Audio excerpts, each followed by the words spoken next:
praktik ujian akhir praktik mata kuliah manajemen kesehatan ikan.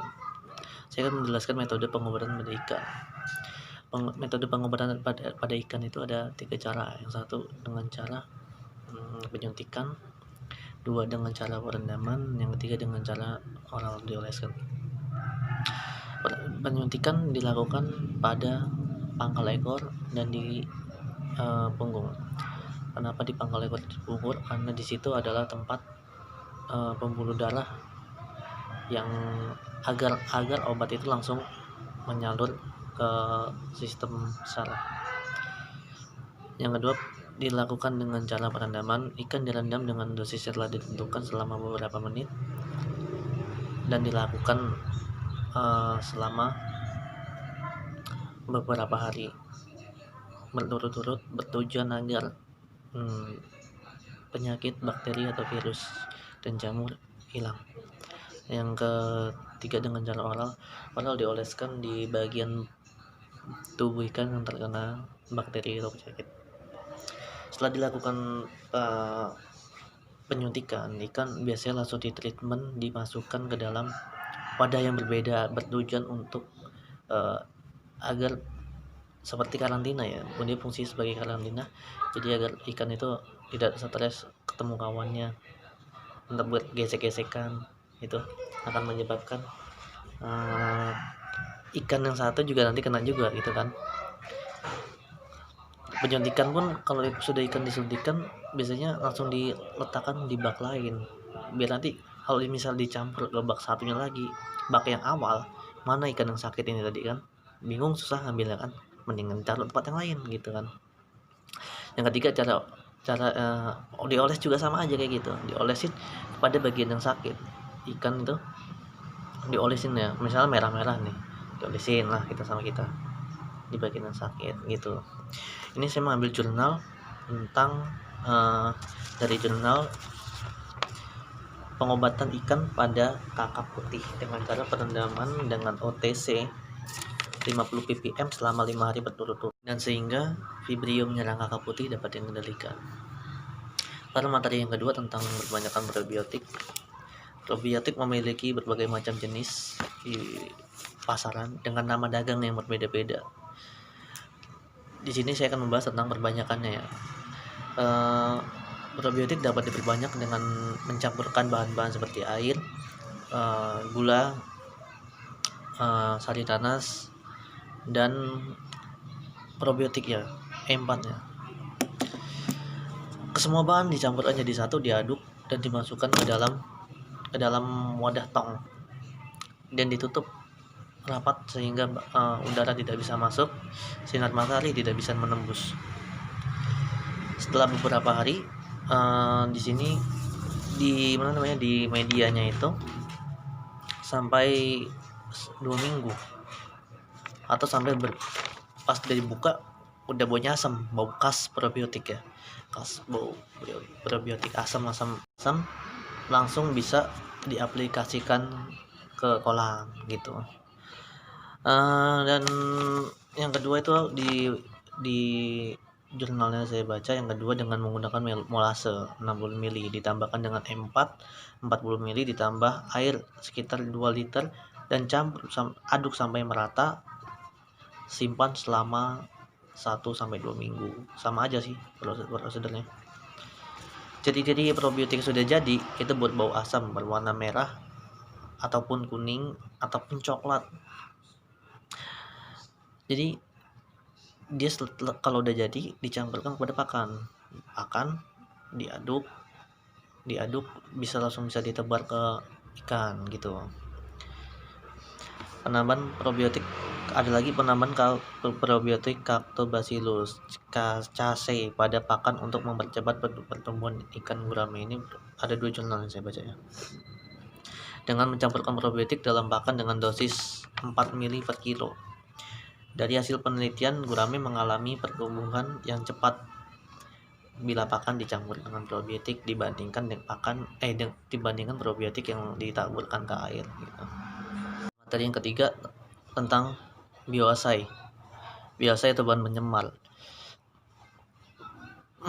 Pengujian bioassay atau bahan tercemar bertujuan untuk mengetahui apakah perairan tersebut tercemar atau tidak. Tercemar itu dalam kata gini, tercemar dari limbah rumah tangga, limbah sisa tekstil pabrik, dan masih banyak lainnya, pencemaran macam-macam lah ya jenisnya. Dengan cara gimana sih caranya menghitung bioassay? Gini caranya, kalau dari jurnal yang saya baca nih, yang saya tulis juga, dengan cara mengukur DO selama 5 hari berturut-turut, hasilnya dicatat dan airnya disimpan dalam ruangan tertutup dengan suhu 20 derajat Celcius. Hitung BOD akhir, sampai semakin tinggi BOD maka dapat dikatakan perairan tersebut tercemar. Jadi jangan membuang sampah limbah rumah tangga ke perairan. Dampaknya buruk bagi udang, ikan, ataupun bahkan manusia. Kalau misalnya hasil pertambangan dibuang ke perairan, ikannya makan sisa-sisa dari tambang, maksudnya kemasukan ya, masuk pas ikan lagi makan plankton, sisa-sisa tambang juga ikut masuk ke dalam tubuh ikan menjadi residu dan kita makan, itu berbahaya. Dari jurnal yang saya baca juga, uji bioassay terdapat licit yang diberikan biofluktuasi pada ikan nila maupun hidup pada konsentrasi 26 derajat. Itu.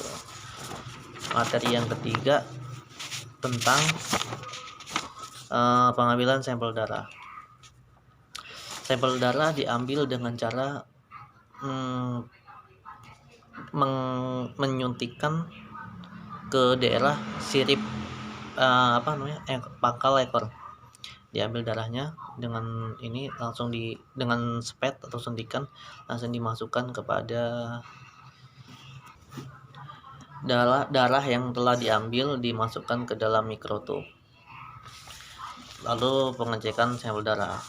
Apa sih fungsi pengecekan sampel darah itu? Untuk pengamatan hemoglobin.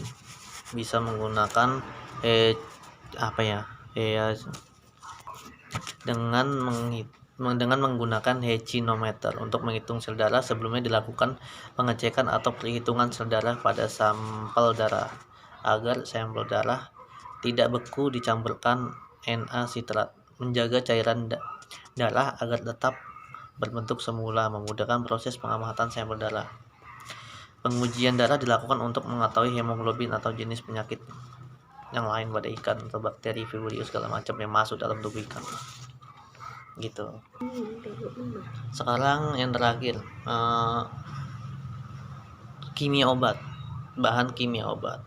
Bahan-bahan yang dilarang dari Kementerian Kelautan Perikanan itu banyak sebenarnya ya, tentang kimia obat-obatan yang sangat dilarang karena mengandung residu yang sangat tinggi pada ikan, seperti chloramphenicol yang sudah dilarang di perikanan ataupun bahkan di peternakan, biasanya di peternakan ayam ataupun bebek segala macam. Antibiotik seperti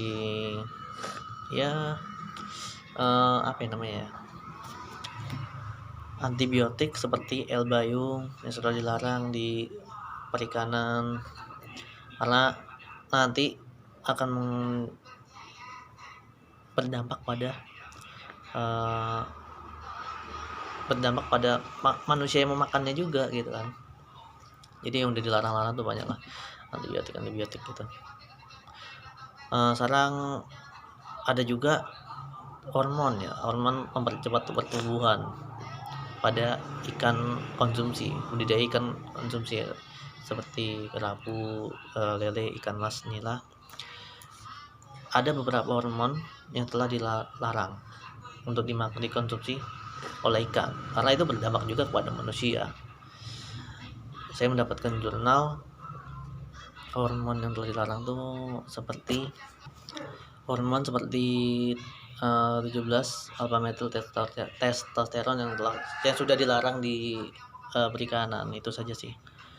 Mungkin banyak lagi yang masih banyak lagi obat-obatan atau hormon yang telah dilarang, tapi Mungkin itu saja dari saya, lebih kurangnya mohon maaf. Terima kasih. Assalamualaikum warahmatullahi wabarakatuh.